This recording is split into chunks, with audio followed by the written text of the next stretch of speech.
پہاڑی زبان میں اپڈیٹ سنیے۔ بھارت دے زیر تسلط جموں کشمیر بھی بھارتی فوج دی درندگی، فرعونیت اور دہشت گردی دی ایک طویل تاریخ ہے۔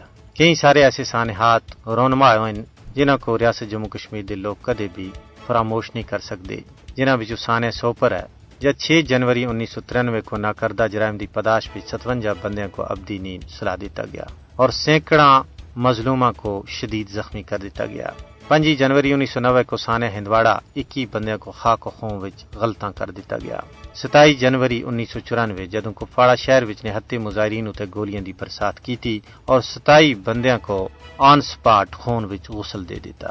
اس سانحے دے مجرم جنرل بخشی جڑا آج دفاعی تجزیہ نگار بن کے بھارتی الیکٹرانک میڈیا اتے انسانیت دے احترام دے باشن دیندا نظر آ رہا ہے۔ سن 2001 جدوں کوٹ چڑوال وچ بھارتی غاصب فوج سن 17 بے گناہ بکرواڑاں کو گھراں وچ اگ لا کے ساڑ دیتا گیا۔ انہاں ہی دلدوز اور دل خراش سانحات بچوں ایک سانحہ گاؤں قدل بھی ہے جدوں بھارتی غاصب فوج سن 21 جنوری 1990 کو سری نگر دے گاؤں قدل علاقے وچ 50 تھی زیادہ شہریاں دا لو ڈولیا۔ 34 سال دا عرصہ گزرنے دے باوجود اجاں تک متاثرین انصاف واسطے در در دی ٹھوکراں کھینے ہوتے مجبور ہیں۔